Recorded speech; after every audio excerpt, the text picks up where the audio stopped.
He divorced his pregnant wife, let his mother call her a parasite and a gold digger, then threw dirty water on her in front of everyone while his mistress watched, smiled, and recorded them. What none of them knew.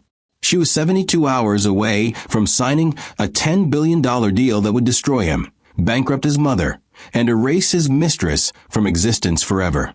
I'm about to show you what happens when a woman stops asking for respect and starts taking her power back. But first, I need to know you're ready for this. Subscribe if you want to watch 3 people get exactly what they deserve. Comment your time and where you're from if you've been waiting your whole life to see karma work perfectly. Because what's about to happen? You've never seen revenge this elegant. Hannah Caldwell grew up in Charlotte, where church bells rang every Sunday and grandmothers raised you with iron love and unshakable faith. Her grandmother used to say, "Baby, dignity ain't loud, but it doesn't break either." Hannah held on to those words like a lifeline through every storm life threw at her. She wasn't born into money or power, but she was born into something far more dangerous, brilliance wrapped in humility. By the time she turned 28, boardrooms whispered her name like a secret they didn't want competitors to hear. She could look at a failing blueprint and see a billion-dollar future where others saw rubble. Executives called her a miracle worker. Investors begged for her insights. Yet Hannah never bragged, never boasted, never demanded the spotlight. She credited her teams, deflected praise, and stayed humble. But make no mistake, that humility wasn't weakness. It was a weapon she didn't even realize she was sharpening. Then Mark Renner walked into her life at a tech conference in Atlanta, all charm and boyish grins, holding 2 cups of coffee like he'd been waiting for her all along. "You looked like you needed this more than I did," he said, handing her one. She laughed, surprised by his warmth. Mark wasn't like the cold, calculated men she usually met in her field. He seemed genuine, vulnerable even, like someone who actually saw her, and not just what she could build. They talked for hours that night about dreams, about legacy, about what it meant to create something that outlasted you. Hannah felt something she hadn't felt in years. Hope. Hope that maybe, just maybe, she'd found a partner who valued her mind as much as her heart. They started dating 2 weeks later, and within 6 months, Mark proposed on a rooftop under a sky full of stars he claimed he'd rented just for her. She said yes without hesitation, believing she'd finally found her equal. But love has a way of blinding you to shadows lurking in corners you don't think to check. And the biggest shadow in Mark's life had a name, Eleanor Renner. The first time Hannah met Mark's mother was at a private dinner in the Renner family estate, a massive structure that felt more like a museum than a home. Eleanor greeted her with a smile so tight it could crack glass. "So you're the woman my son can't stop talking about," Eleanor said, her eyes scanning Hannah from head to toe like she was calculating her worth by the thread count of her dress. Hannah felt the judgment but chose grace. "It's wonderful to finally meet you, Mrs. Renner. Mark speaks so highly of you." Eleanor's smile didn't reach her eyes. "Does he now?" The entire evening felt like an exam Hannah didn't know she was taking. Eleanor asked pointed questions disguised as polite curiosity, where Hannah's family was from, what her father did for a living, whether she'd ever traveled to Europe. Every answer seemed to disappoint her a little more. When Hannah excused herself to take a work call, Eleanor leaned across the table and whispered to Mark, "She's not one of us. You see that, don't you?" Mark laughed nervously, brushing it off, but the seed was planted. And Eleanor Renner never planted seeds she didn't intend to water with poison. Over the following months, Eleanor's attacks became more surgical, more deliberate. She'd mention Lena Holloway at every family gathering. Lena, the heiress with old money and older connections, the kind of woman Eleanor believed belonged in the Renner family tree. "Lena asked about you the other day, Mark," Eleanor would say casually over brunch. "She's doing incredible work with her foundation. Such a remarkable young woman." Hannah would sit there, smiling politely, pretending not to notice the way Eleanor's words were designed to make her feel inadequate. And Lena, ever the perfect actress, played her role flawlessly. She'd touch Mark's arm a little too long, laugh a little too sweetly, send him thoughtful texts about business ideas she wanted his opinion on. To anyone watching, it looked innocent. But Hannah saw the strategy. She saw the way Lena positioned herself as everything Eleanor wanted and everything Hannah wasn't. Still, Hannah chose trust over suspicion. She believed in her marriage. She believed Mark loved her enough to see through the manipulation. But belief doesn't protect you when the man you love starts listening to the wrong voices. Mark began changing in ways so subtle Hannah convinced herself it was just stress from work.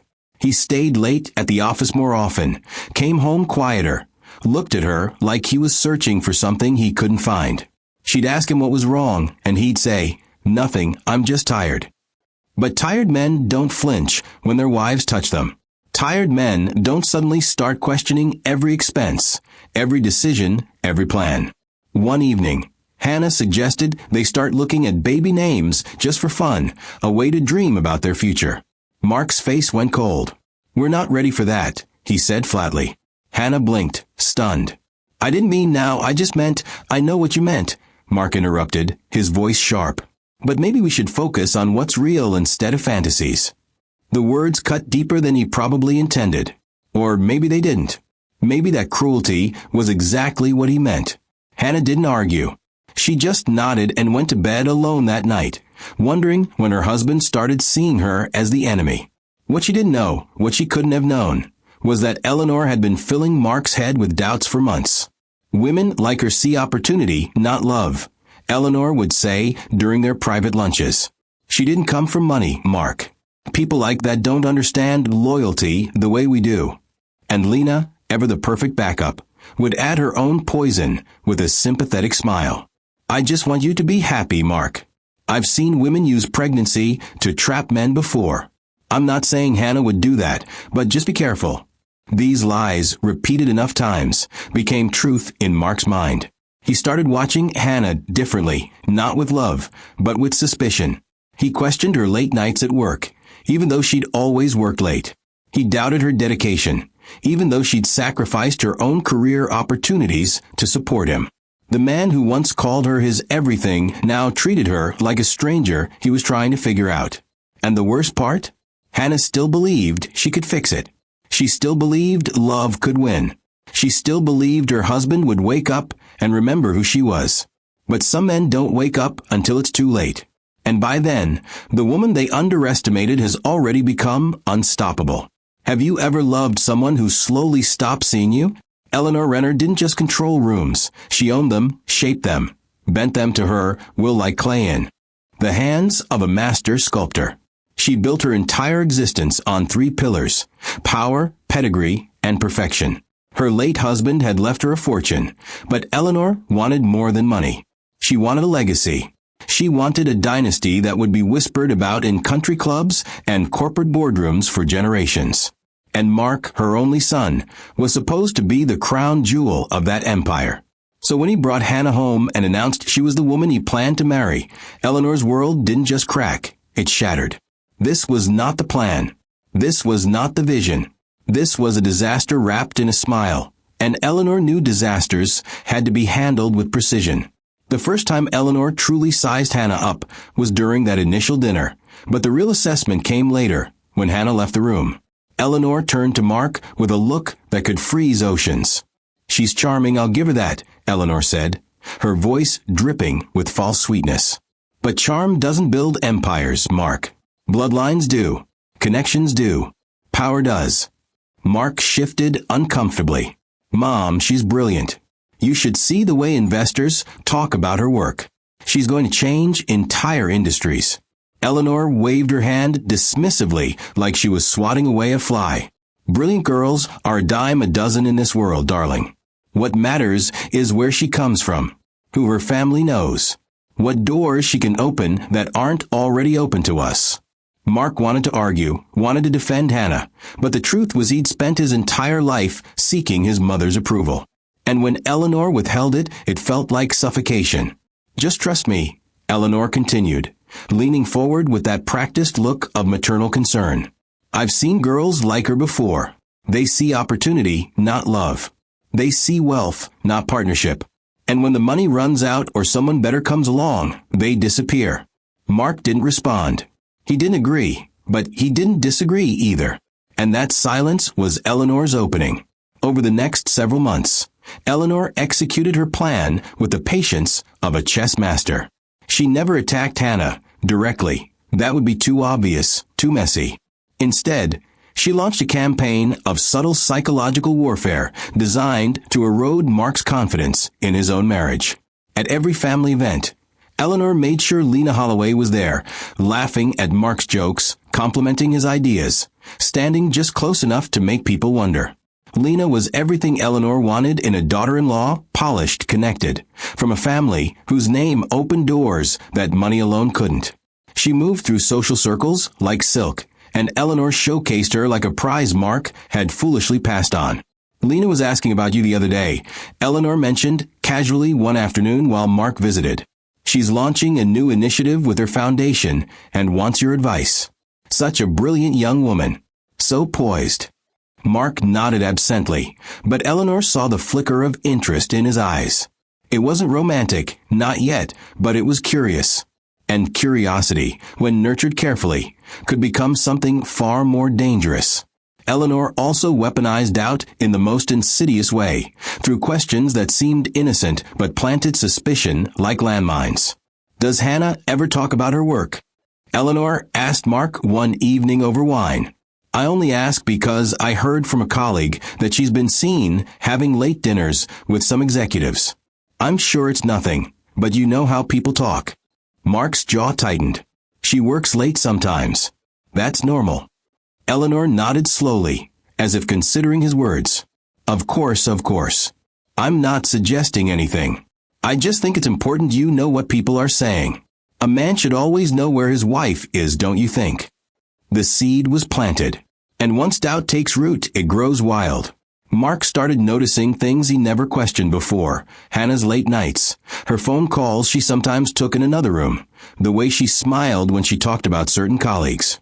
None of it was suspicious before, but now, filtered through his mother's poison, everything looked like betrayal. Have you ever watched someone you love start doubting you for no reason? Then came the pregnancy. When Hannah nervously told Mark she was expecting, his reaction wasn't joy, it was panic. Is this something you planned? He asked, his voice hard and cold. Hannah's face fell. Planned? Mark, we're married. This is our baby. But Mark wasn't hearing her. He was hearing Eleanor's voice in his head, the warnings about women who trap men, the accusations about ulterior motives. I need to think, he muttered, walking out of the room, before Hannah could even process what just happened. She stood there alone, one hand on her stomach, tears streaming down her face, wondering how the man who once promised her forever had just made her feel like a criminal for carrying his child. Eleanor didn't waste a second. The next day, she invited Mark for lunch at her private club, a place where power brokers made deals over lobster and lies. She reached across the table and squeezed his hand with manufactured concern. Mark, sweetheart, I need to be honest with you. I've heard some troubling things. Mark looked up, his face tight with stress. What things? Eleanor sighed dramatically, like the words physically pained her. People are saying Hannah's been planning this pregnancy for months. That she knew your company was about to close a major deal and wanted to secure her position before you realized what she was doing. Mark's face went pale. That's insane. Who's saying that? Eleanor leaned back, her expression carefully neutral. Does it matter? What matters is perception, darling. And right now, people are perceiving your wife as someone who's playing a very calculated game. Before Mark could respond, Lena appeared at their table as if on cue, her timing too perfect to be coincidence. I'm so sorry to interrupt, Lena said softly, her voice dripping with false sympathy. I just wanted to say hello. She slid into the booth with a grace that felt rehearsed, and Eleanor immediately brightened. Lena, darling, join us. Mark could use a friendly face right now. Lena didn't mention Hannah at first. She was too smart for that. Instead, she talked about loyalty, about trust, about how rare it was to find people who truly cared about you and not what you could give them. Then, as if reluctantly, she placed her hand on Mark's arm and said, I don't know if I should tell you this, but people have been talking. They say Hannah's been spending a lot of time with someone from her firm. Late nights, private meetings. I don't want to believe it, Mark, but you deserve to know what's being said. The lie landed like a blade between his ribs. Mark sat there frozen, his world collapsing around him, while two women he thought cared about him fed him poison disguised as concern. And the worst part? He believed them. He believed them because doubt is easier than trust when you're already afraid. By the time Mark left that lunch, he wasn't a husband anymore. He was a victim, a man who convinced himself he'd been manipulated, trapped, deceived. And Eleanor watched him walk away with a smile hidden behind her wine glass, knowing she had won. But she hadn't won. She'd only started a war. And the woman she underestimated was about to become a force that would burn their entire world to the ground. Would you stay silent if your family turned your husband against you? Hannah spent 3 days staring at the positive pregnancy test before she found the courage to tell Mark. She kept it hidden in her drawer, wrapped in tissue paper like a secret too fragile to speak out loud. Part of her was terrified of his reaction, but a deeper part, the part that still believed in the man she married, hoped this baby would be the miracle that saved them. She imagined his face softening when she told him, imagined him pulling her close and whispering that everything would be okay. She imagined something wrong. The night she finally gathered the strength to share the news, Mark came home late, his tie loose and his eyes distant. Hannah had prepared his favorite meal, set the table with candles, and tried to create a moment that felt sacred. "Mark, I need to talk to you about something important," she said softly as he sat down. He barely looked up from his phone. "Can it wait? I've had a long day." Hannah's heart sank, but she pressed forward. "No, it can't wait. Mark, I'm pregnant." The silence that followed felt like death. Mark's head snapped up, his expression unreadable, and for a moment Hannah thought she saw fear flash across his face. Then his jaw tightened and his voice came out cold. "So this wasn't an accident." Hannah blinked, confused. "What are you saying?" Mark stood abruptly, his chair scraping against the floor. "I'm saying it's convenient, Hannah. Real convenient timing." She felt like she'd been slapped. "Convenient? Mark, we're married. This is our child." But he was already walking away, pulling out his phone, his fingers moving fast like he was texting someone who mattered more than the woman carrying his baby. "I need space," he muttered without looking back. "I need to think." Hannah stood there alone in the dining room, the candles flickering like her hope, wondering when her husband had stopped being her partner and started being her enemy. She wanted to scream, to demand answers, to force him to see her, but her grandmother's voice echoed in her mind. "Dignity don't break, baby." So she swallowed the rage, blinked back the tears, and cleared the table in silence. That night, she slept alone while Mark stayed out until 3 a.m. She didn't ask where he went. She already knew the answer would destroy her. What she didn't know was that while she cried herself to sleep, Eleanor was orchestrating the final phase of her plan. The next morning, Eleanor called Mark with urgency in her voice. "We need to talk. Now. Meet me at the club in an hour." Mark arrived to find his mother already seated in a private corner booth, her face tight with concern that looked almost genuine. She reached across the table and grabbed his hands the moment he sat down. "Mark, I'm worried about you," she began, her voice low and serious. "This pregnancy, the timing of it, everything about this feels wrong." Mark rubbed his face, exhausted. "I don't know what to think anymore, Mom. Everything's happening so fast." Eleanor leaned closer, her grip tightening. "That's exactly what she wants. Confusion. Chaos. A baby changes everything, Mark. Inheritance, control, legal rights. Don't you see? She's trapping you." Mark wanted to defend Hannah, wanted to believe his wife wasn't capable of manipulation, but the doubt Eleanor had been planting for months had grown roots too deep to pull out. "I just don't understand why she didn't talk to me first," he said weakly. "Because she knew you'd see through it," Eleanor replied smoothly. "She knew you'd ask questions. So she made sure there was no room for questions. Now you're locked in." The words settled into Mark's chest like stones. Before he could respond, Lena appeared at their table again, her timing so perfect it felt scripted. And it was. "I'm so sorry," Lena said, her voice trembling with fake emotion. "I didn't want to come, but Eleanor said you needed support." She slid into the booth, her eyes full of manufactured sympathy. "Mark, I hate being the one to tell you this, but people are talking. They're saying Hannah's been having late-night meetings with another man from her firm. I've heard his name mentioned multiple times. Mark's blood went cold. Who? Lena hesitated, playing her role perfectly. I don't want to spread rumors, but his name is David. David Chun. He's one of the senior partners she works with. I've seen photos of them together at dinners, conferences. I'm not saying anything happened, but the timing, Mark. The timing is suspicious. It was a lie so carefully constructed it felt like truth. Hannah had worked with David Chun on projects for years. He was a mentor, a colleague, nothing more. But in Mark's fractured mind, mentorship looked like betrayal. Late work nights looked like affairs. Professional dinners looked like evidence. Eleanor watched her son crumble and felt nothing but satisfaction. You deserve better than this, Mark, she said gently. You deserve a woman who values you, respects you, and doesn't play games with your future. Lena placed her hand on his shoulder, her touch light but deliberate. You're not alone in this. We're here for you. And just like that, the war was won. Mark left that lunch convinced his wife had deceived him, trapped him, betrayed him. He didn't question the lies because they fit the narrative his mother had been building for months. He didn't demand proof because Eleanor and Lena had given him just enough detail to make the story feel real. And when a man wants to believe he's the victim, he'll ignore every piece of evidence that says otherwise. Over the next 2 weeks, Mark became a stranger in his own home. He stopped asking Hannah about her day, stopped touching her, stopped looking at her like she was human. He moved through their house like a ghost, cold and distant, while Hannah tried desperately to reach him.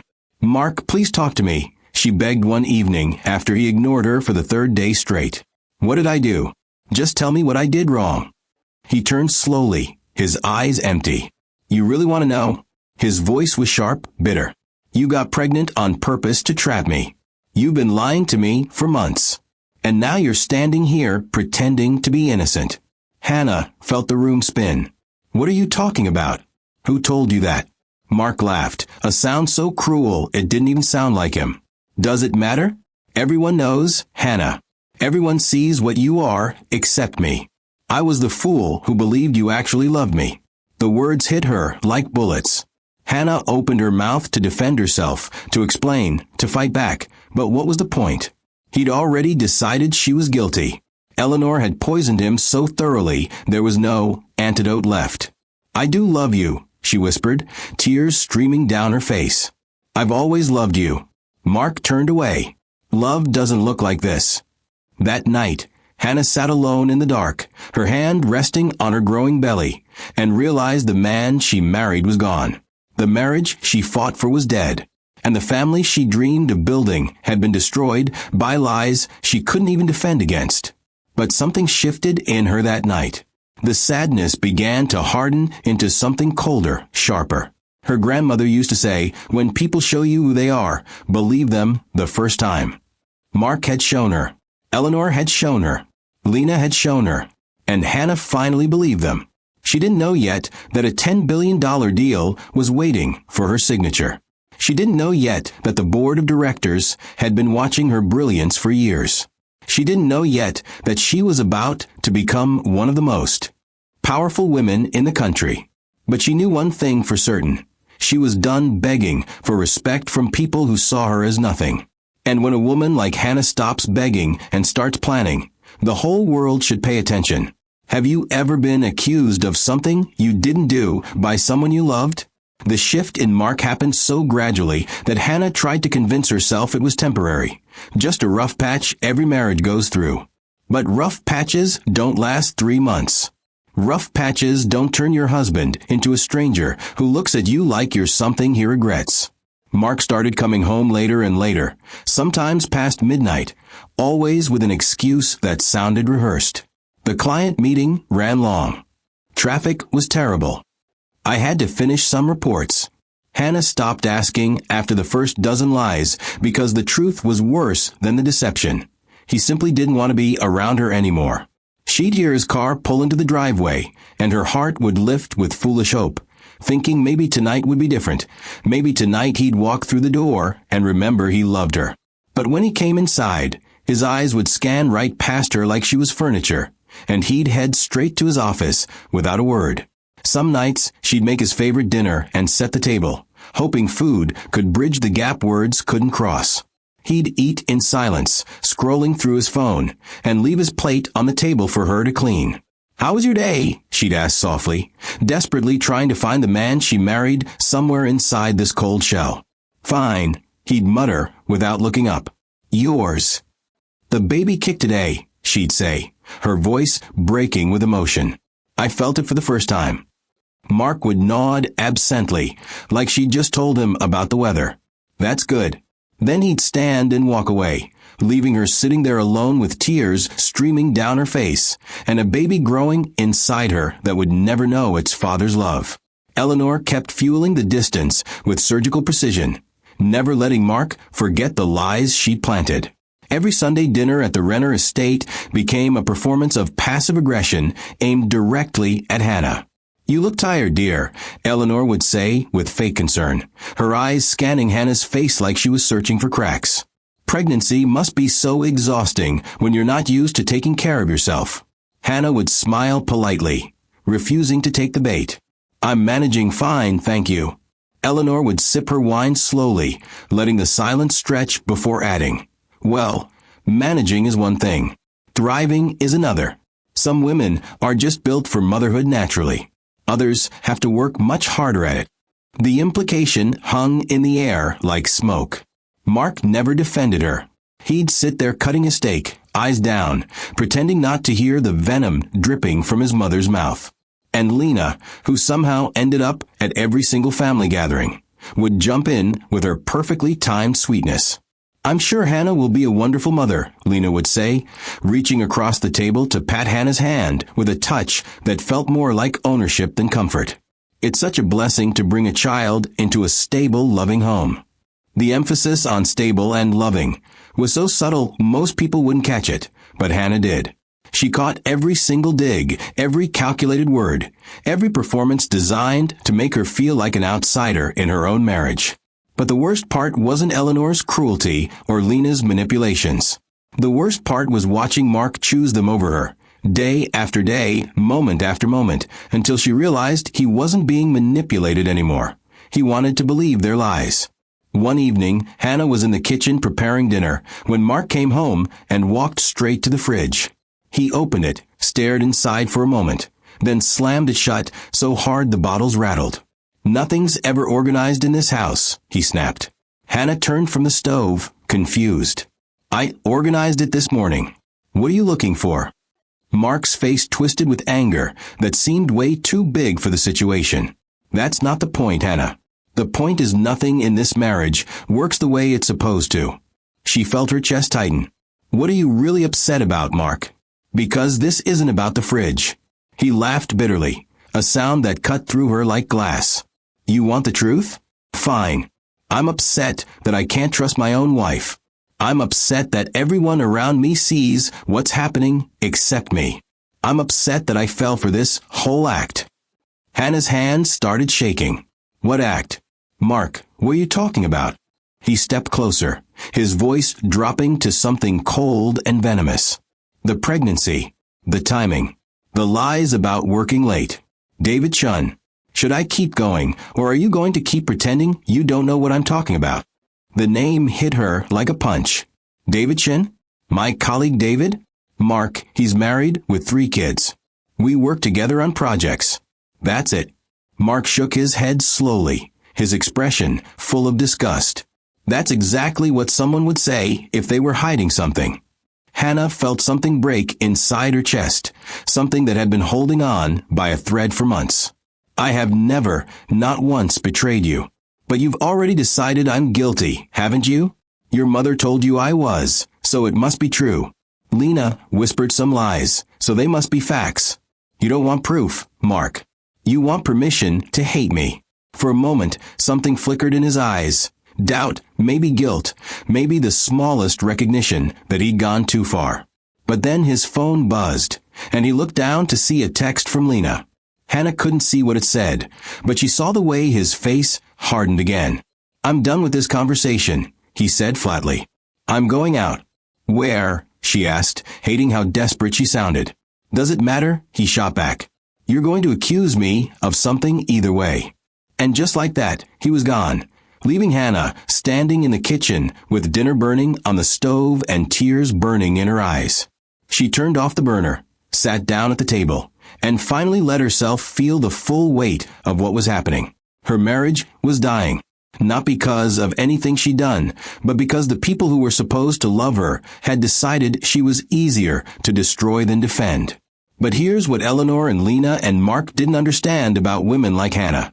Women raised by grandmothers who survived impossible things. Women who learned early that grace under pressure wasn't weakness, but warfare. Hannah wasn't crying because she was broken. She was crying because she was finally letting go of the man who didn't deserve her. And once a woman like that stops fighting for you and starts fighting for herself, there's no force on earth that can stop what comes next. That night, while Mark was out doing God knows what with God knows who, Hannah sat in the nursery she'd been slowly preparing and made a decision.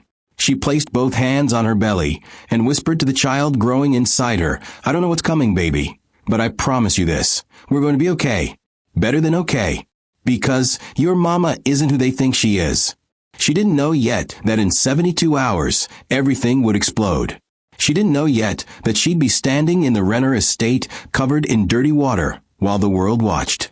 She didn't know yet that her humiliation would become the spark that lit a fire so big it would burn down everything Mark and Eleanor had built. But she knew one thing with absolute certainty. She was done shrinking to fit into their small, cruel world. And when women stop shrinking, they start rising. And when they rise, the people who tried to bury them realize, too late, that they didn't plant a victim. They planted a storm. Have you ever stayed too long in something that was slowly killing you? Hannah only needed one thing from the Renner estate that Tuesday evening. A single box of financial documents related to Mark's family holdings. Papers she needed for the clean energy deal she'd been quietly negotiating for 8 months. A deal so massive it would change her life forever. But she hadn't told Mark about it yet, because she wanted everything finalized first, wanted to walk in with proof of what she'd accomplished instead of promises he'd probably twist into more accusations.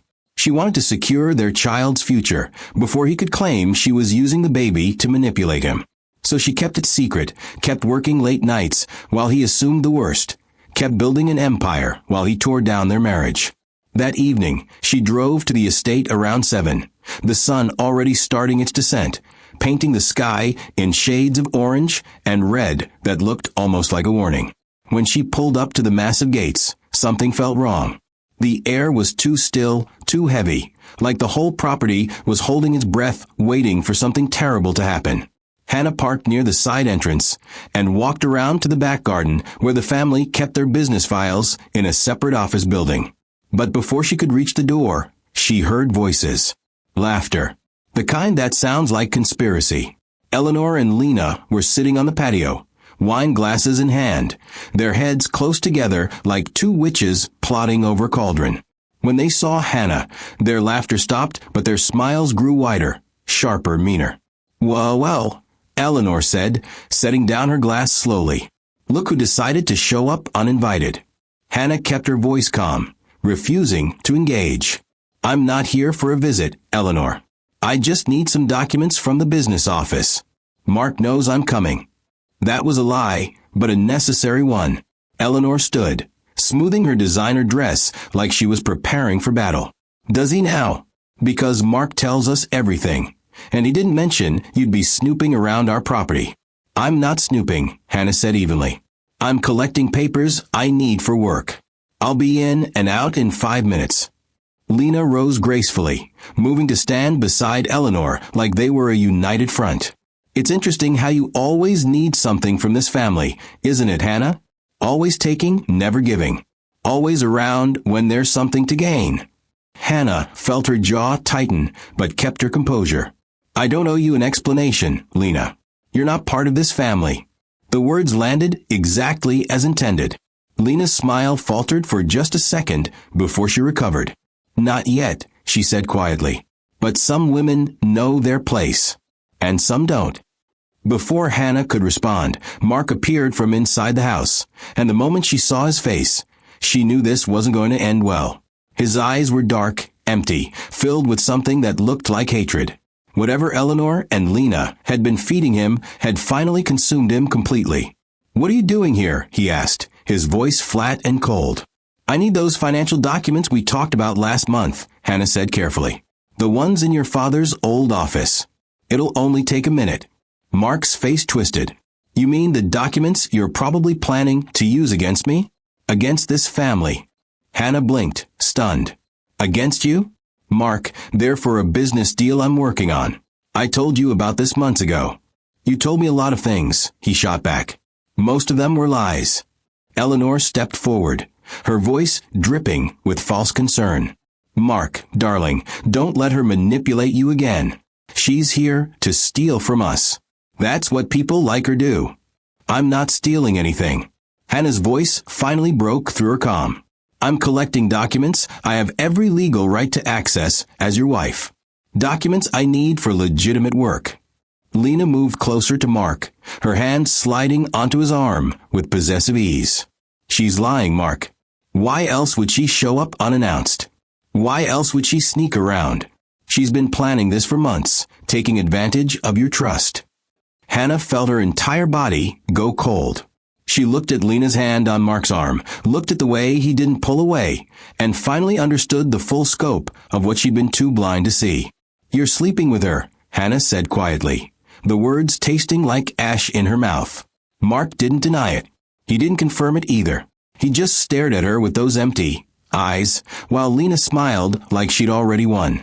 Eleanor jumped in quickly, her voice rising with manufactured outrage. "How dare you come here and accuse people of things when you're the one who's been cheating? When you're the one who trapped my son with a baby that probably isn't even his?" The accusation hung in the air like poison gas. Hannah felt the world tilt. "What did you just say?" "You heard me," Eleanor hissed. "That baby you're carrying could be anyone's. David Chen's, for all we know. You've been using my son for his money while sleeping with—" "Stop," Hannah whispered, her voice shaking. "Just stop." But Eleanor didn't stop. She stepped closer, her face twisted with venom. "You are a leech, a parasite, a nothing from nowhere who saw an opportunity and took it. And now you have the audacity to come to our home and make demands." Hannah's hands were shaking so badly she had to clench them into fists. "I have never betrayed Mark. Not once.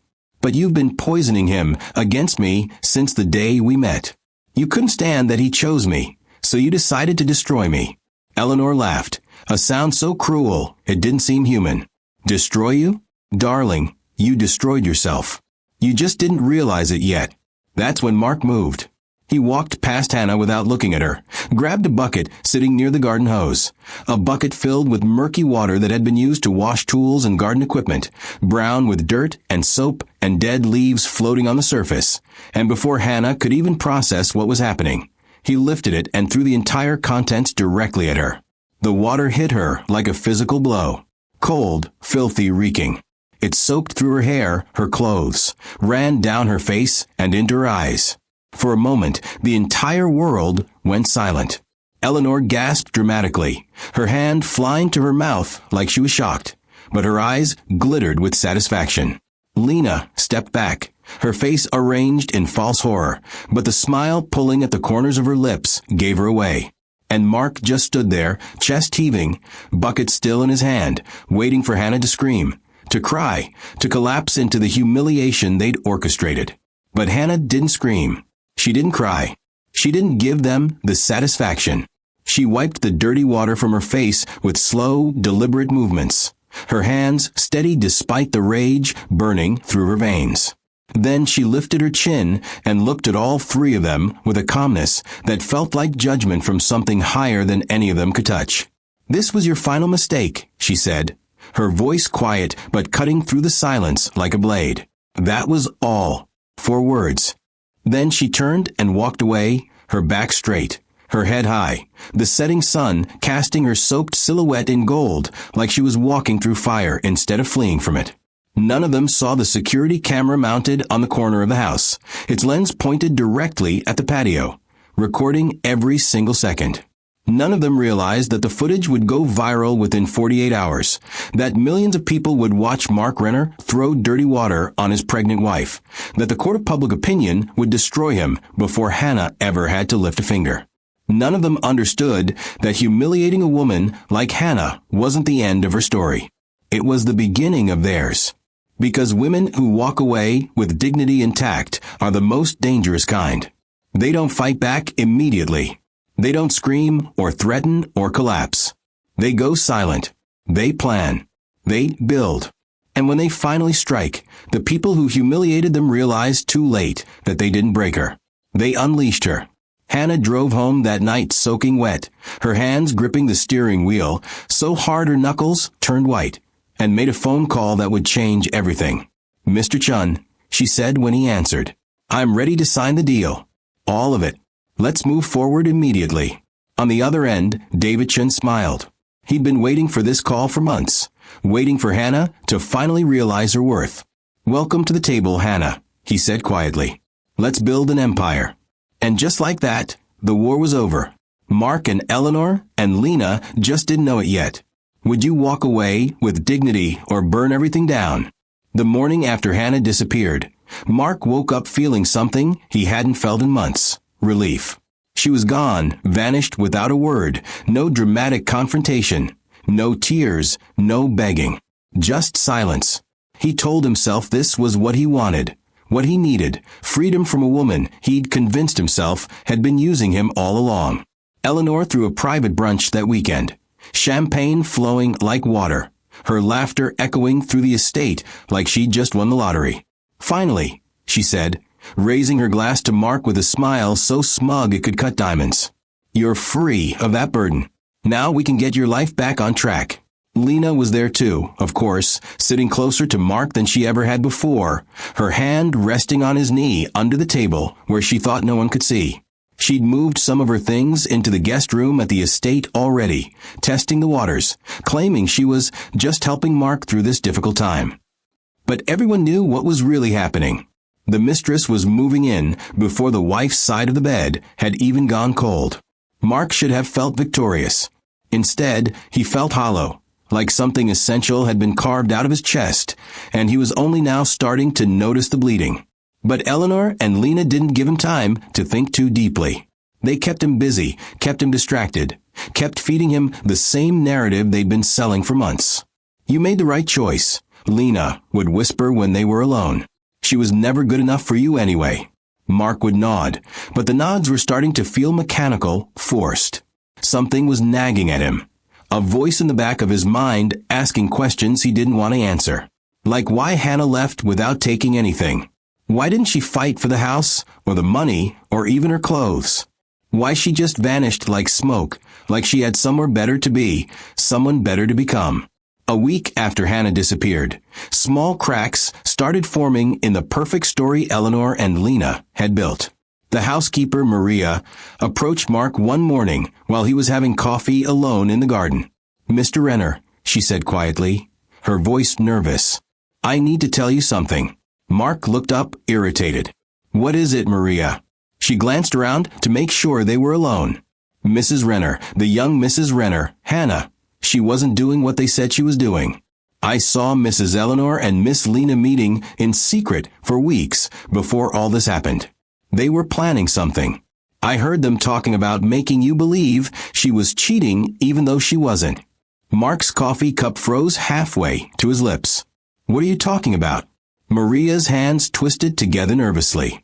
"I'm sorry, sir, but it's true. Miss Lena, she was the one who told you to check Hannah's phone that day. She gave you the password.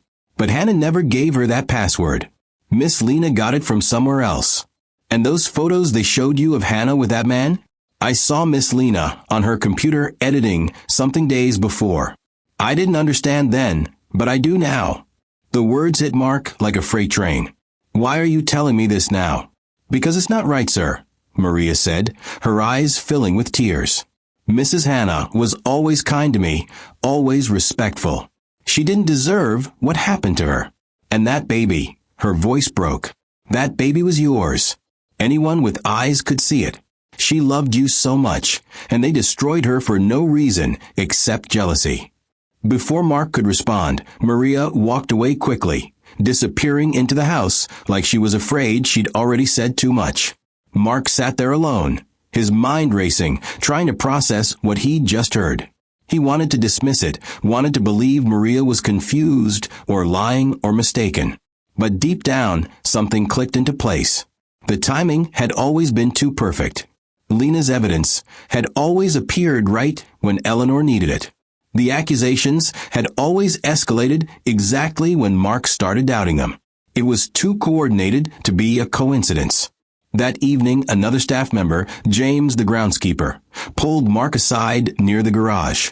"I shouldn't say anything," James muttered, "but I can't stay quiet anymore. Your mother and that Lena woman, they were meeting every Tuesday for months before your wife left. I heard them arguing once. Lena said something like, 'You promised he'd leave her faster if we made him think she cheated.'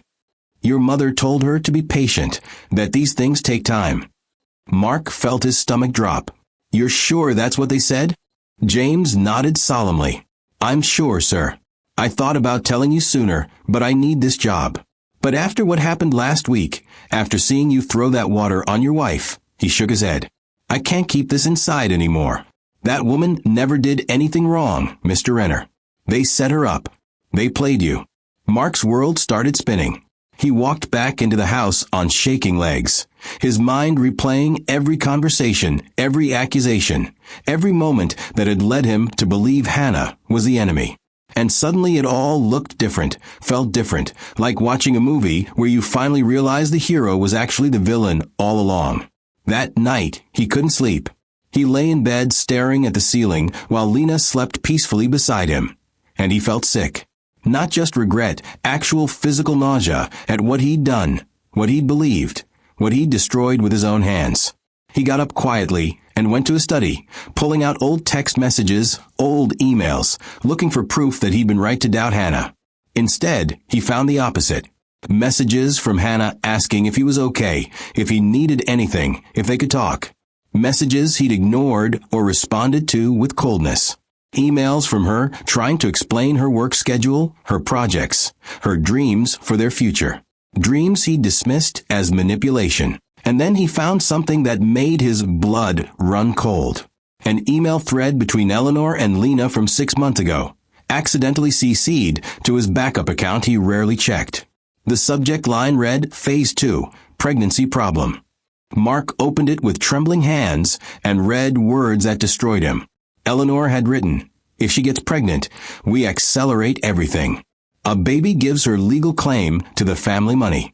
We need Mark to believe it's not his before she can secure anything." Lena had responded, "I can plant the David Chenangle.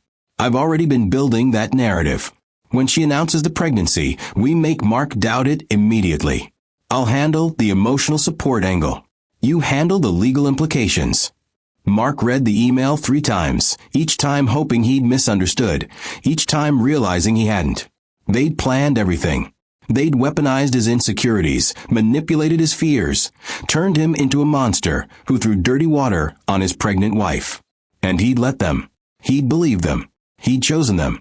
He sat there in the dark, shaking, and realized the woman he'd destroyed was innocent.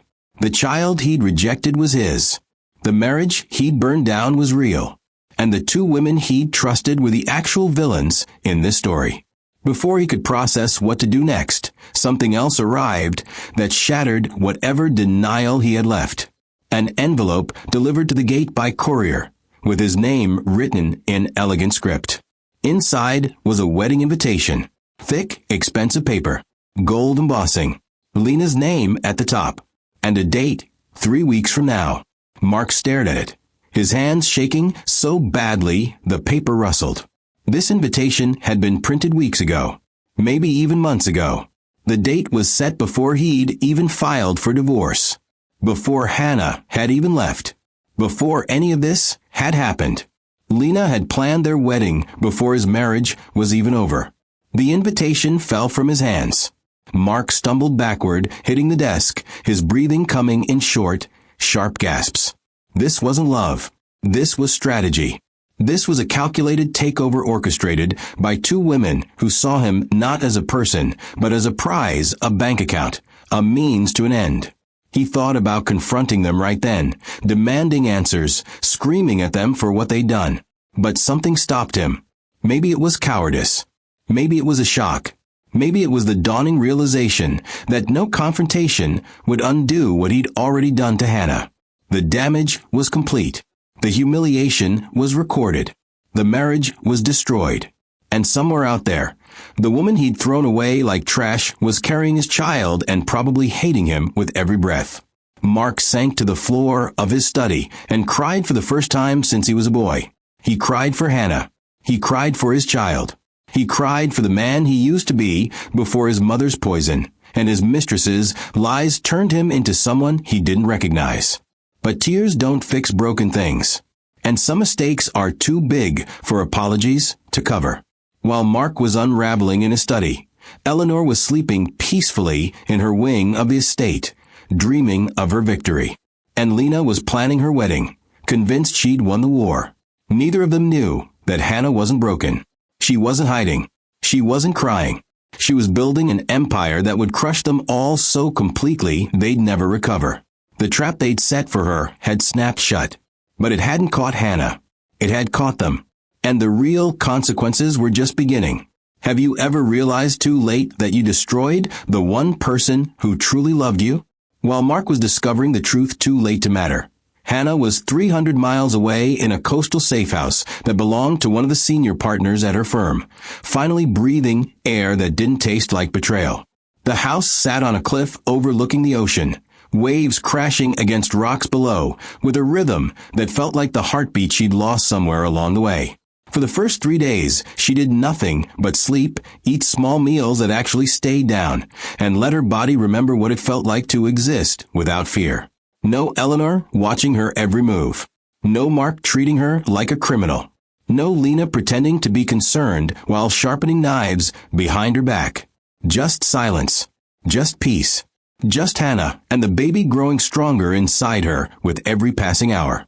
On the fourth morning, she woke up differently. The sadness that had been drowning her for months had crystallized into something harder, clearer, more focused. She wasn't broken. She was done being broken. Her grandmother's voice echoed in her mind like a prayer. When they push you down, baby, you don't stay down. You get up and you show them what they made. Hannah placed both hands on her belly, feeling the small flutter of movement, and whispered, "We're going to be more than okay. We're going to be unstoppable." That afternoon, David Chun arrived with a leather briefcase and a smile that said he'd been waiting for this moment for years.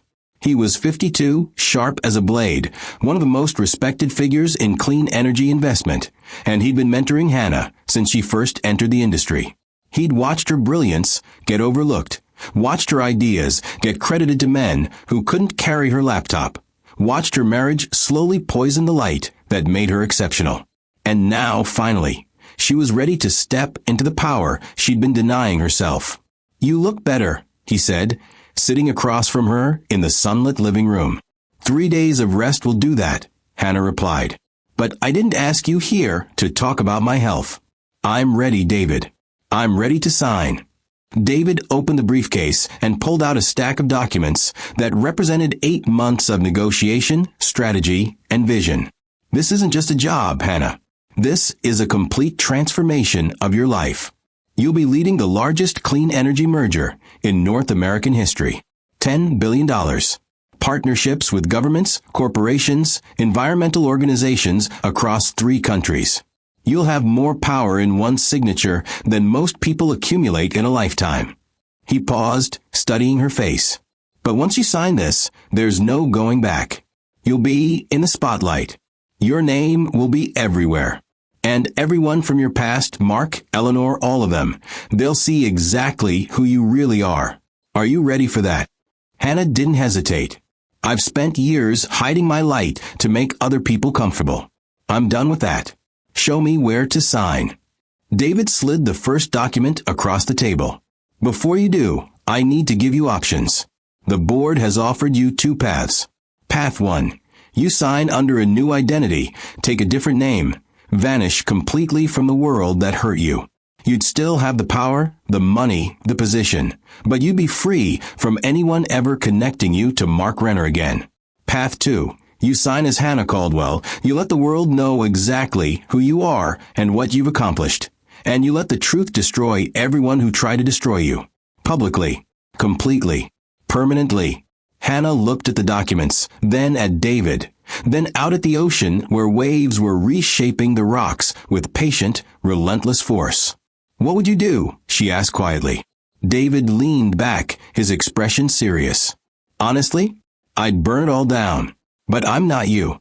And I'm not carrying a child who'll grow up with whatever choice you make. This decision has to be yours." Hannah closed her eyes and saw Mark's face the moment before he threw that water. Saw Eleanor's smug satisfaction. Saw Lena's fake sympathy hiding real venom. She saw every humiliation, every insult, every moment they made her feel small. Then she opened her eyes and felt her baby move, reminding her that this wasn't about revenge. It was about justice. It was about making sure her child never grew up in a world where cruelty went unpunished and lies went unchallenged. Path 2, she said firmly. I want them to know. I want the world to know. And I want to do this in a way that leaves no doubt about who I am and what they threw away. David smiled, the kind of smile that said he'd hoped she'd choose this. Then let's build something they'll never forget. Over the next 2 weeks, Hannah worked harder than she'd ever worked in her life, but this time it wasn't work. It was warfare disguised as brilliance. She met with legal teams who built ironclad contracts. She met with PR specialists who crafted a narrative so powerful it would shift public opinion like an earthquake. She met with private investigators who uncovered every detail of Eleanor and Lena's conspiracy. The forged messages, the manipulated photos, the bribed staff members, the secret meetings, all of it documented with timestamps and receipts. And she met with financial analysts who showed her something that made her breath catch. Mark's company was drowning in debt he'd hidden from everyone, including his own board. The company was bleeding money, hemorrhaging investors, teetering on the edge of collapse. One more push and it would fall. And Hannah was in position to deliver that push. We can acquire the debt, David explained, pulling up charts on his laptop. It's complicated, but legal. You'd essentially control the company's financial future without Mark ever knowing until it's too late. You wouldn't own the company outright, but you'd own its survival. One signature from you, and they thrive. One signature, and they collapse. You'd hold the detonator. Hannah stared at the numbers, feeling power settle into her bones like medicine she didn't know she needed. How long would it take to set this up? 3 weeks, David said. Maybe less if we move fast. Then move fast, Hannah replied. I want everything ready before they even realize I'm still breathing. David nodded and made a phone call that set a dozen other plans into motion.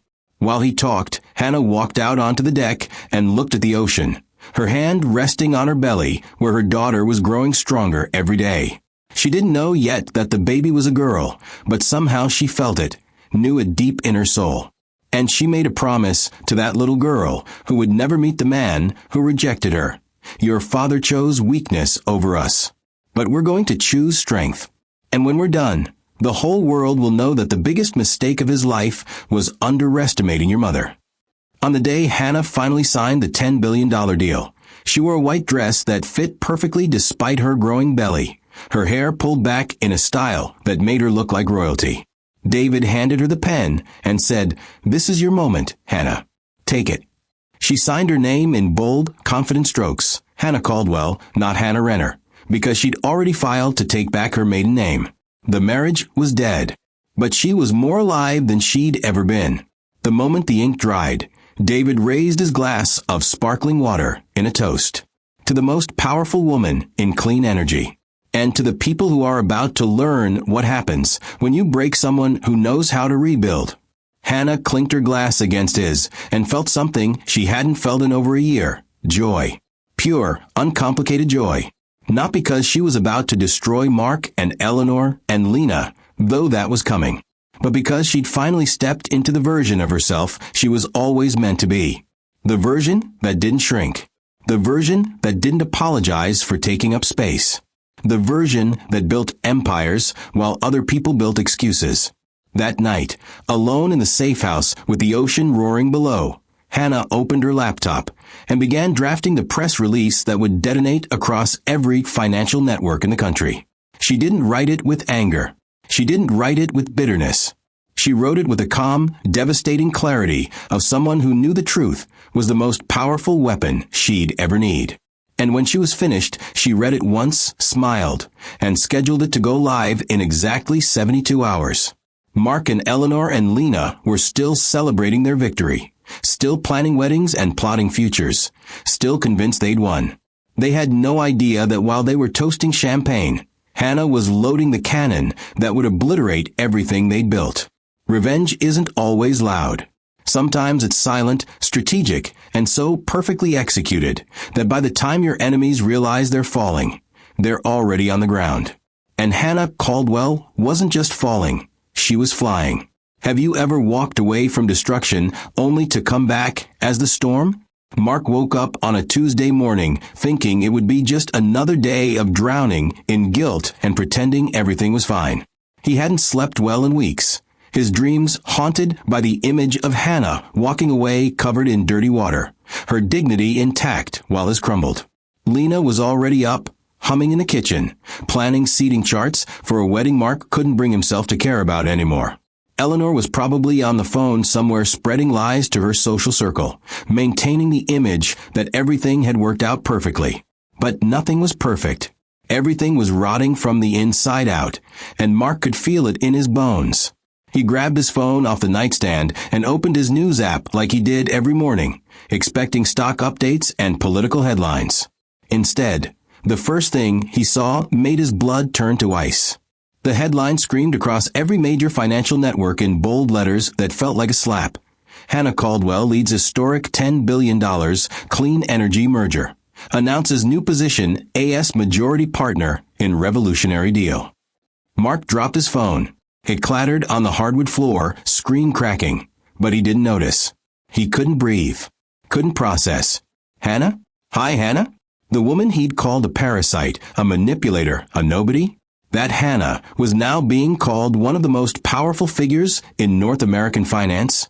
He bent down with shaking hands and picked up the phone, reading the article with growing horror. It detailed Hannah's 8-month negotiation to lead a merger that would transform clean energy across 3 countries, create thousands of jobs, and position her as the youngest executive to ever close a deal of this magnitude. Analysts were calling it brilliant, visionary, world-changing, and every single word felt like a knife twisting deeper into Mark's chest because he'd had no idea. While he'd been accusing her of cheating, she'd been building this. While he'd been listening to his mother's poison, she'd been negotiating with governments. While he'd been throwing dirty water on her, she'd been becoming untouchable. Mark, Lena's voice cut through his spiral. She was standing in the doorway, her face pale, phone in hand. Have you seen the news? He couldn't speak, just nodded. Lena's voice went shrill, panic cracking through her usual composure. How is this possible? How did she? When did she? This doesn't make sense. She was nobody. She had nothing. Mark finally found his voice, though it came out broken. She was never nobody. That was the lie we told ourselves to feel better about what we did to her. Lena's face twisted with anger. Don't you dare defend her now. After everything we went through to get rid of her, you're going to get rid of her? Mark's head snapped up, his voice rising. Is that what you call it? Get rid of her? We destroyed her, Lena. We humiliated her. I threw filthy water on my pregnant wife because you and my mother convinced me she was the enemy. Before Lena could respond, Eleanor burst into the room, her face red with fury, her phone clutched so tight her knuckles were white. This is a disaster. Do you understand what this means? That woman now has more power than this entire family combined. She's on every channel, every website, She stopped mid-sentence, her eyes fixed on the TV that Lena had just turned on. Hannah's face filled the screen. She was standing at a podium in a conference room, looking radiant despite being visibly pregnant, her hair styled elegantly, her dress tailored perfectly, her presence so commanding it made the room feel too small to hold her. Mark felt his heart stop. She looked strong, healthy, untouchable. Nothing like the broken woman he'd imagined when she disappeared. The press conference was already underway, and Hannah's voice, calm, clear, powerful, cut through the chaos in Mark's mind like a bell. "I want to thank the board for their trust in my vision," Hannah was saying. "This merger represents more than financial success. It represents a commitment to sustainable futures, to innovation that serves communities, to leadership that values integrity over ego." She paused, and Mark saw something flicker in her eyes, something that looked like steel wrapped in grace. "I also want to speak directly to women who have been silenced in their marriages, diminished in their workplaces, told they were nothing by people who should have protected them. This achievement isn't just mine. It belongs to every woman who refused to stay small when the world demanded it." The reporters erupted with questions, but Hannah raised her hand and the room went silent. "I won't take questions about my personal life," she continued, "but I will say this. There are women right now enduring what I endured, being accused without evidence, being controlled by in-laws who weaponize family, being betrayed by people who claim to love them. To those women, I say, your worth is not determined by the people who failed to see it. Your strength is not measured by how long you stayed. And your future is not limited by what they told you was possible." Mark felt tears streaming down his face. Every word was a mirror reflecting his own sins back at him, and he couldn't look away. Hannah never mentioned his name, never pointed a finger, never descended into the mud. She didn't have to. The whole world knew exactly who she was talking about. Social media exploded within minutes. Twitter, Facebook, Instagram. Every platform flooded with support for Hannah and fury toward Mark. People posted side-by-side photos, Hannah in her press conference looking like a queen, and someone had leaked the security footage of Mark throwing dirty water on her. The video went viral, so fast it crashed on 3 different platforms. Millions of people watched Mark Renner humiliate his pregnant wife, watched her walk away with dignity while he stood there like a monster. Comments poured in by the thousands. She was building an empire while he was destroying their marriage. Imagine throwing away a woman like that for your mother and a mistress. He's going to regret this for the rest of his life. She didn't just leave him. She leveled up. By noon, Mark's phone was exploding with calls from board members, investors, business partners, all of them demanding answers, distancing themselves, pulling funding. His company's stock dropped 17% in 2 hours. Sponsors withdrew their contracts. Clients canceled meetings. The Renner name, once synonymous with prestige, was now associated with cruelty, stupidity, and waste. Eleanor collapsed onto the sofa, her face ashen, her empire crumbling around her. "This can't be happening," she whispered. "We were supposed to win. You were supposed to destroy her," Mark finished, his voice hollow. "And you did. You just didn't realize you destroyed me in the process." Lena was pacing frantically, scrolling through her phone, watching her own reputation implode as people connected the dots. Articles were already being written with titles like "The Mistress Who Helped Destroy a Marriage and Lost Everything." Her social media accounts were flooded with hate. Her foundation lost owners. Her family's business partners started making excuses to avoid association. Everything she'd schemed for, everything she'd manipulated toward, was disintegrating in real time. "Mark, you have to fix this," Lena begged, her voice shaking. "Call her. Apologize. Tell her. Tell her what?" Mark's laugh was bitter broken. "Tell her I'm sorry I believed lies about her. Sorry I rejected my own child. Sorry I threw water on her like she was trash. What words exist that could possibly fix what I did?"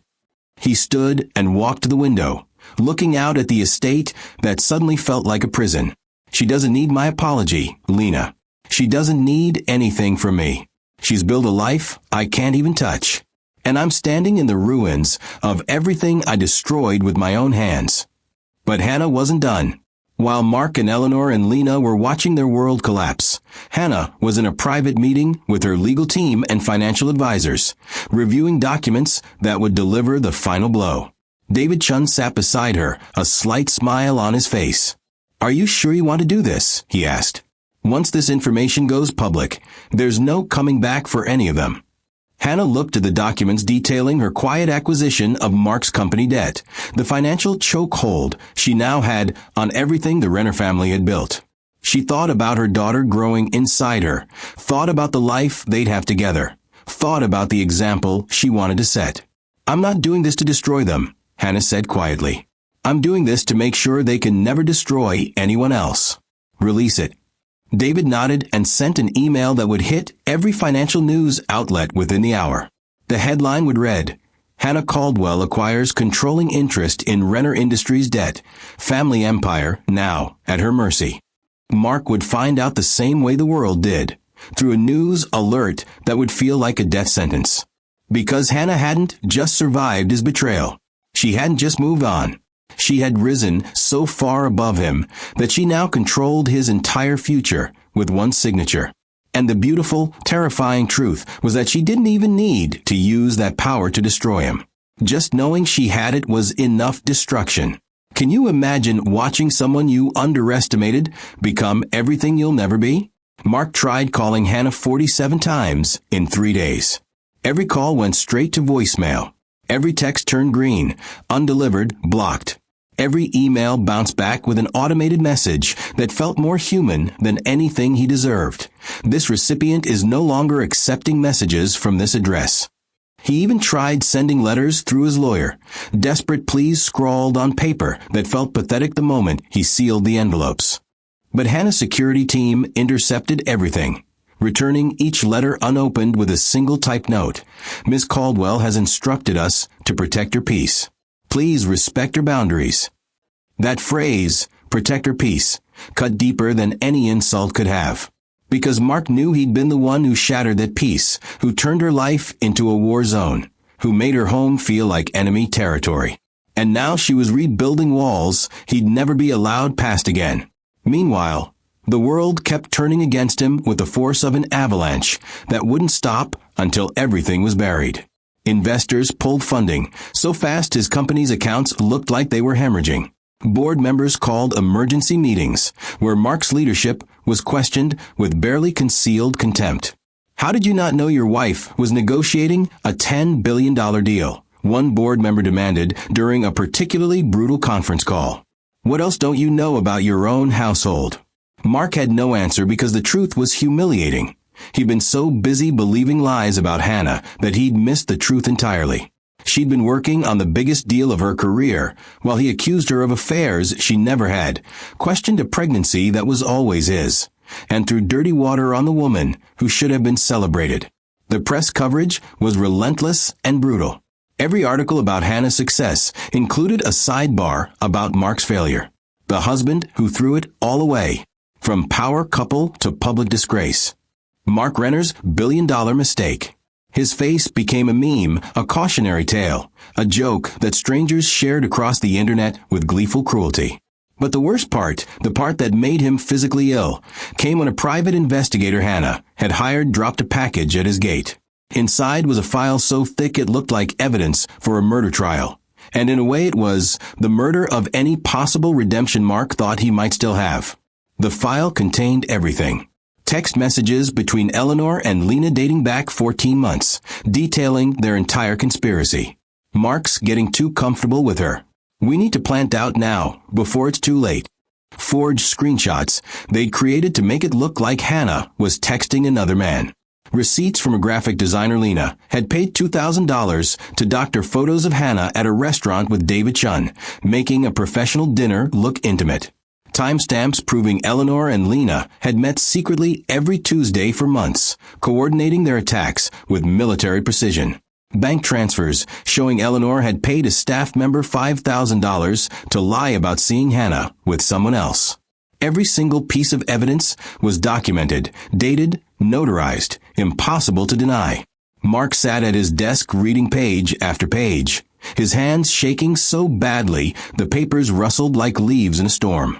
They'd built an entire fictional narrative, fed it to him piece by piece, and watched him swallow it like poison disguised as medicine. And he'd believe them. He'd chosen their lies over Hannah's truth because believing her would have required him to stand up to his mother, and Mark had never been strong enough to do that. He'd been weak, cowardly, and now there was documented proof of just how pathetic that weakness had made him. He closed the file and sat in silence for what felt like hours, feeling the full weight of what he'd done crushed him from the inside out. This wasn't a mistake. It wasn't a misunderstanding. It was destruction he'd participated in willingly, eagerly, because it was easier than admitting his mother was a monster and his mistress was a manipulator. That night, Mark finally confronted Eleanor. He walked into her sitting room where she was having tea like nothing had changed, like her son's life wasn't imploding around them both. "I know everything," Mark said, his voice cold and flat. "I know what you did, what you and Lena planned. I have proof." Eleanor's teacup paused halfway to her lips, her expression flickering with something that might have been fear before settling into defiance. "I did what was necessary to protect this family," she said calmly. "That woman was going to drain our resources, tarnish our name. She was my wife." Mark's voice cracked, all the rage and grief finally breaking through. "She was carrying my child. And you destroyed her because you couldn't stand that I chose someone you didn't pick." Eleanor stood, her voice rising to match his. "I destroyed nothing. I exposed her for what she was, an opportunist, a gold digger who saw your weakness and exploited it. She was building a $10 billion empire." Mark shouted. "She didn't need my money. She didn't need this family. She had more power in her little finger than you've ever had in your entire life, and you couldn't stand it. You couldn't stand that your son married someone who didn't need you." The words hung in the air like smoke from an explosion. Eleanor's face went pale, then red, her mouth opening and closing as she searched for a response that would justify the unjustifiable. But there was nothing. No excuse. No defense. Just the ugly truth that she'd sabotaged her son's happiness because his wife's independence threatened her control. "Get out," Mark said quietly. "Get out of this house and don't come back." Eleanor's eyes widened. "You can't be serious." "Mark, I'm your mother. You're a stranger," Mark interrupted. "My mother would have wanted me to be happy. You just wanted me to be obedient. There's a difference. And I'm done pretending there isn't." Eleanor gathered her things with shaking hands, her composed mask finally cracking to reveal something desperate underneath. "You'll regret this," she whispered. "When that woman destroys everything we built, you'll come crawling back." "If she destroys it," Mark said flatly, "it's because we deserve it." Eleanor left without another word, and Mark felt nothing. No relief. No satisfaction. Just emptiness. Next came Lena. She was packing her things in the guest room when Mark walked in, the wedding invitation she'd printed months ago sitting on the dresser like evidence at a crime scene. "We're done," Mark said without preamble.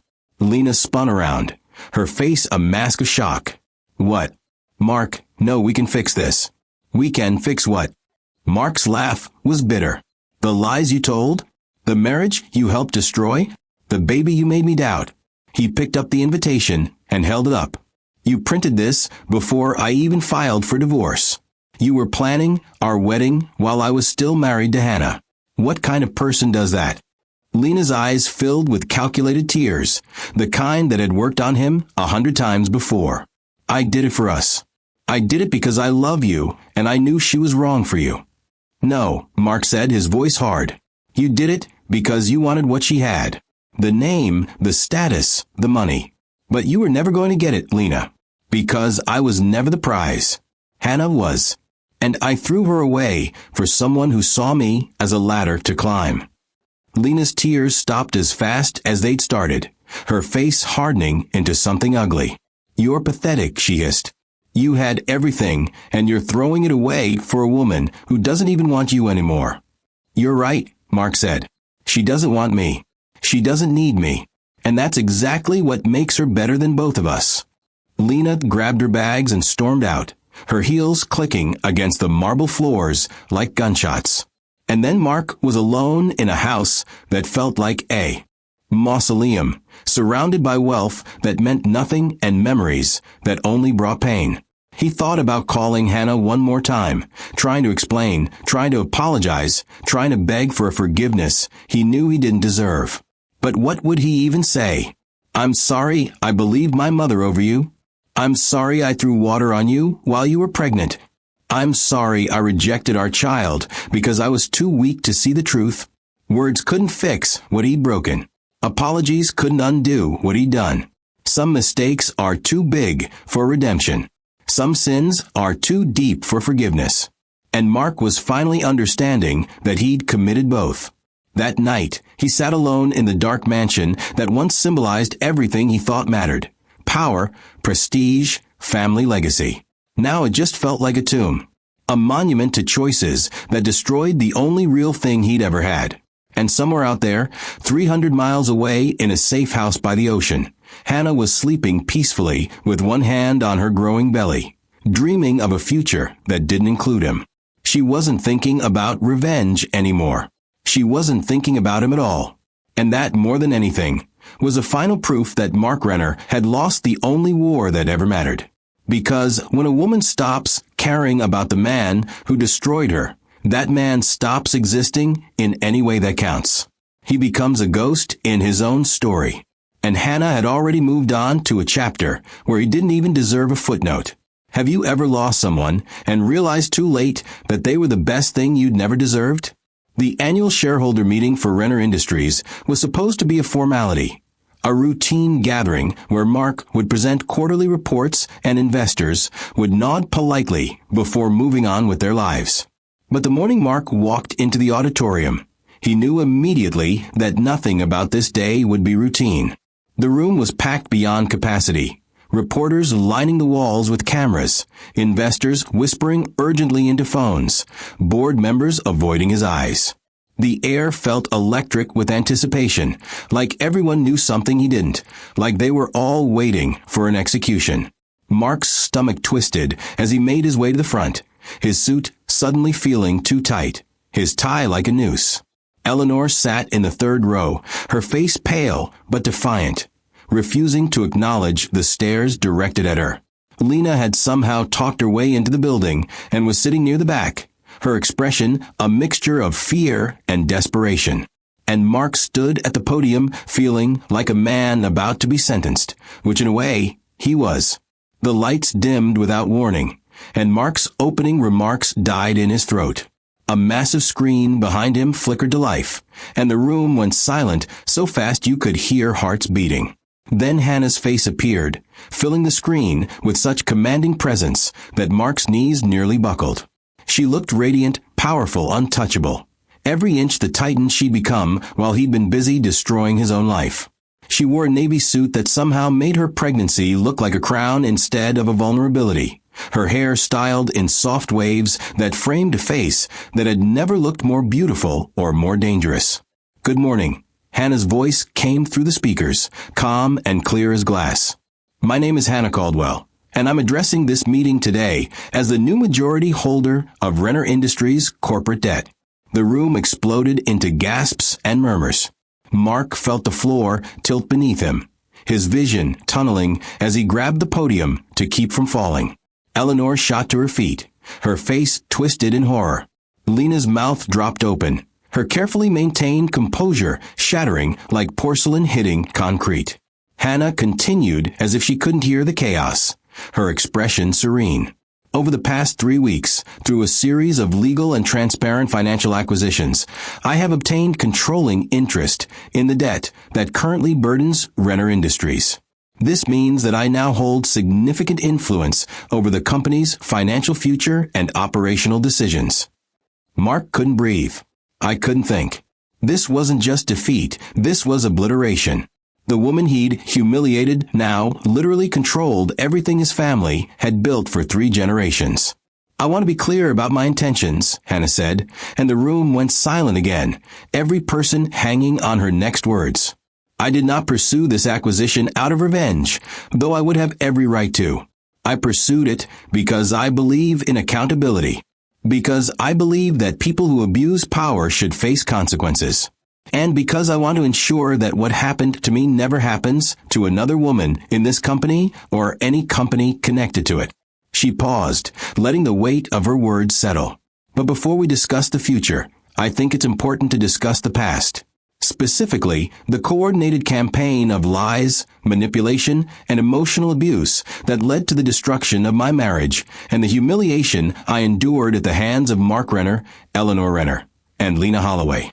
The screen split, showing Hannah on one side and on the other, a slideshow of evidence. Text messages between Eleanor and Lena, forged photos, bank transfers, timestamps, everything. Each piece of evidence appeared with clinical precision, each one more damning than the last. The room watched in stunned silence as the entire conspiracy unfolded in undeniable detail. These women, Hannah said, her voice never rising but somehow filling every corner of the auditorium, systematically destroyed my reputation, poisoned my husband against me, and made me doubt my own sanity. They fabricated evidence of infidelity. They manipulated financial records. They bribed staff members to lie. And they did all of this not because I had done anything wrong, but because I represented something they couldn't control, a woman who didn't need their approval or their money to be powerful. Eleanor tried to stand, tried to say something, but a board member physically pulled her back down into her seat. Lena was crying, her mascara running in black streams down her face, but no one was looking at her with sympathy. They were looking at her like she was exactly what Hannah had proven her to be, a liar, a manipulator, a fraud. Mark Renner, Hannah continued, and Mark felt every eye in the room turned toward him like weapons, had a choice. He could have trusted his wife. He could have investigated the accusations. He could have chosen love over suspicion. Instead, he chose the easy path, believing the worst about me because it required less courage than standing up to his mother. And in doing so, he didn't just destroy our marriage. He destroyed his own integrity. The screen changed again, showing the security footage that had already gone viral. Mark throwing dirty water on Hannah, her walking away with dignity intact while he stood there looking exactly like what he was, a man who had chosen cruelty over character. I could destroy this company, Hannah said, her voice soft but absolute. I could call the debt, force bankruptcy, scatter your investors, and walk away while everything the Renner family built crumbles to dust. And legally, I would be within my rights. The room held its collective breath. Mark closed his eyes, waiting for the axe to fall. But I won't, Hannah continued, and Mark's eyes snapped open. I won't because destroying this company would hurt innocent people, employees who depend on their paychecks, families who rely on these jobs, communities that benefit from the work done here.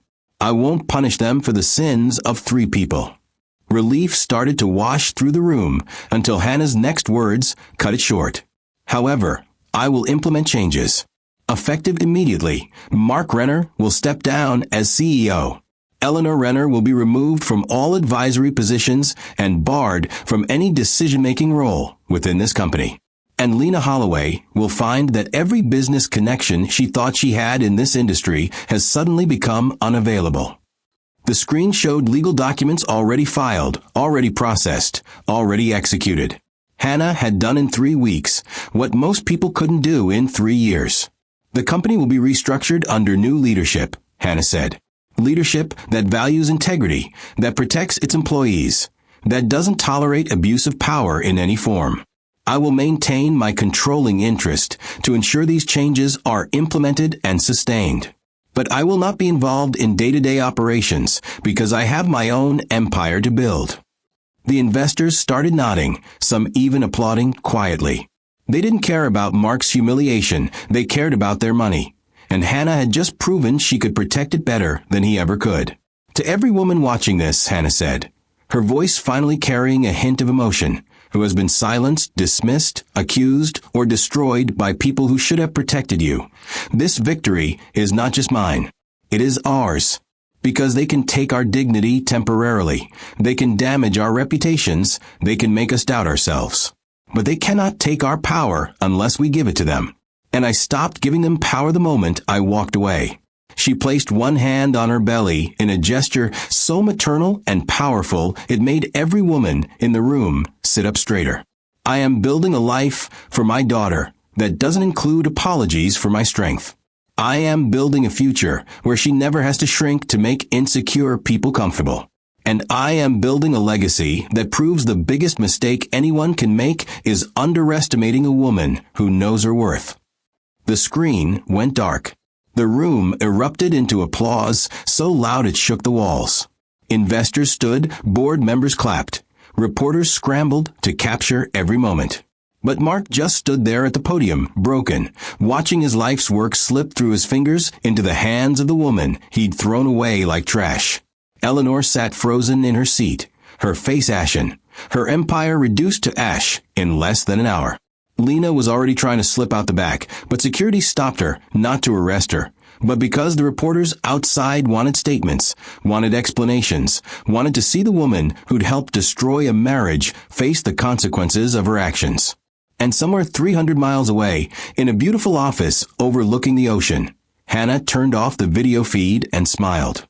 Not with bitterness or triumph, but with peace. She'd done what she needed to do, said what needed to be said, protected what needed protecting. Now she could finally move forward without the weight of their betrayal holding her back. Davidson walked in, grinning ear to ear. That was the most powerful corporate takedown I've seen in 30 years, he said. How do you feel? Hannah stood, walking to the window where waves crashed against rocks below, constant and unstoppable. I feel free, she said simply. For the first time in years, I feel completely free. That evening, Mark sat alone in the house that no longer felt like his, staring at a picture of Hannah from their wedding day. She was laughing in the photo, her eyes bright with hope and love and trust he'd obliterated. He picked up his phone, typed out one final message, even though he knew it wouldn't go through. I'm sorry. Not because I want forgiveness, but because you deserved so much better than what I gave you. You always did. The message bounced back undelivered. Hannah had moved on to a life where he didn't exist, except as a cautionary tale, a lesson, a chapter she'd already closed. And Mark realized with crushing finality that this was exactly what he deserved. Not a second chance. Not redemption. Just the slow, painful understanding that he'd held a diamond and treated it like dirt. Eleanor lost everything. Her social standing, her influence, her connections. She became the villain in every story. The warning mothers gave their sons about toxic family dynamics. Lena's foundation collapsed, her reputation destroyed, her future reduced to nothing but the stain of her choices. And Mark became a ghost in his own life, running a company he no longer controlled, living in a house that felt like a prison, carrying the weight of knowing he'd destroyed the only real love he'd ever had. But Hannah? Hannah thrived. 6 months later, she gave birth to a healthy baby girl she named Grace, because Grace was the gift she'd given herself when she walked away from people who didn't deserve her. She raised her daughter in a home filled with love, respect, and the kind of strength that comes from surviving storms and choosing to dance in the rain anyway. She built schools, funded programs for women escaping abuse, became the kind of leader who changed industries and lives. And she never looked back. Because sometimes the best revenge isn't destruction. It's becoming so successful, so powerful, so completely untouchable that the people who tried to break you realize too late that they didn't break anything. They just freed you to become everything they were too small to imagine. Hannah didn't just survive. She conquered. And the world would never forget the woman who turned humiliation into elevation and pain into power. What would you do if you held the power to destroy everyone who hurt you? Thanks for watching, and make sure to subscribe to my channel. Also drop a comment telling us the part of the story you enjoyed most.